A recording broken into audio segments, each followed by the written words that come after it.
Salahuddin lahir dengan nama Yusuf di Tikrit pada 1138 M, tepat di malam keluarganya terpaksa meninggalkan kota tersebut menuju pengasingan. Keluarganya kemudian menetap di Damaskus di bawah naungan penguasa Suriah, Nuruddin Zangi, di mana Salahuddin tumbuh menjadi pemuda yang lebih mencintai ilmu agama, teologi, dan sastra dibandingkan urusan militer.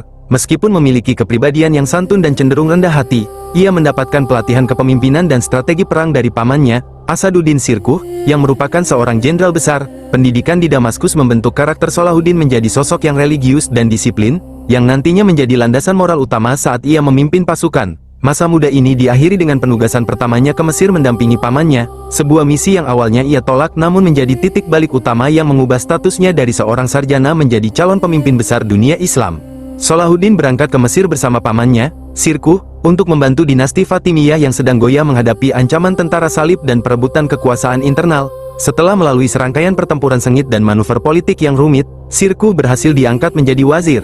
Namun ia meninggal dunia secara mendadak hanya 2 bulan setelah menjabat. Di tengah kebingungan politik, Salahuddin yang saat itu masih muda dan dianggap tidak berpengalaman dipilih oleh Khalifah Fatimiyah untuk menggantikan posisi pamannya sebagai wazir Mesir. Banyak pihak meremehkannya dan mengira ia akan mudah dikendalikan. Namun Salahuddin justru menunjukkan ketegasan dengan menertibkan administrasi, memperkuat militer, dan menyatukan rakyat Mesir yang sedang terpecah. Jabatan ini menjadi landasan kekuatan barunya, di mana ia berhasil menghapus sistem kekhalifahan Fatimiyah yang melemah dan mengembalikan Mesir ke bawah naungan otoritas Sunni, yang secara efektif menyatukan kekuatan Mesir dan Suriah di bawah kendalinya.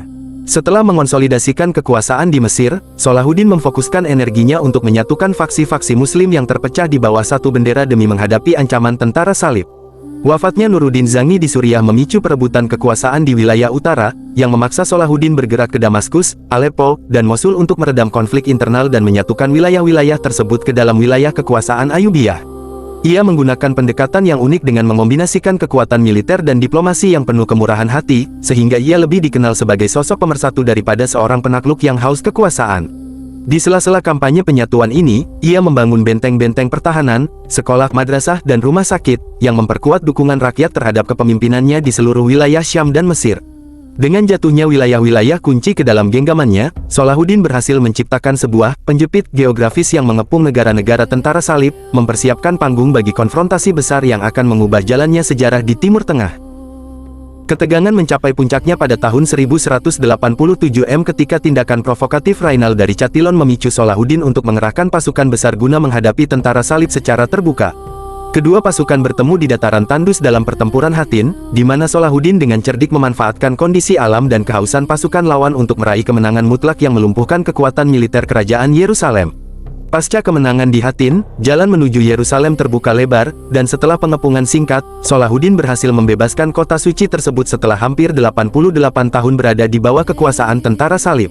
Berbeda dengan pembantaian yang terjadi saat tentara salib merebut kota itu pada 1099, Salahuddin menunjukkan kemurahan hati yang luar biasa dengan melarang penjarahan dan mengizinkan penduduk Kristen menebus diri mereka untuk pergi dengan aman. Tindakan ksatria ini tidak hanya mengukuhkan kembali otoritas Islam atas Yerusalem, tetapi juga melambungkan nama Salahuddin sebagai sosok pemimpin yang paling dihormati oleh kawan maupun lawan di seluruh dunia. Jatuhnya Yerusalem memicu kemarahan Eropa yang melahirkan Perang Salib Ketiga, mempertemukan Salahuddin dengan rival terberatnya, Raja Richard pertama dari Inggris, The Lionheart. Kedua pemimpin besar ini terlibat dalam serangkaian pertempuran sengit selama bertahun-tahun, termasuk pertempuran di Arsuf, yang menciptakan rasa hormat timbal balik di antara mereka meskipun berada di pihak yang berseberangan. Perang yang melelahkan ini berakhir dengan perjanjian Ramla pada 1192, sebuah kesepakatan diplomasi yang membiarkan Yerusalem tetap di bawah kendali Muslim namun menjamin keamanan bagi peziarah Kristen untuk beribadah. Hanya berselang 1 tahun setelah perdamaian tersebut, Salahuddin wafat di Damaskus pada usia 55 tahun dalam kondisi yang sangat sederhana. Ia tidak meninggalkan kekayaan materi karena seluruh hartanya telah habis disedekahkan untuk kaum miskin dan biaya perang. Warisan Salahuddin tetap hidup hingga kini bukan hanya karena keberhasilan militernya, tetapi karena integritas, sifat pemaaf, dan nilai-nilai kemanusiaan yang ia tegakkan di tengah brutalnya peperangan zaman pertengahan.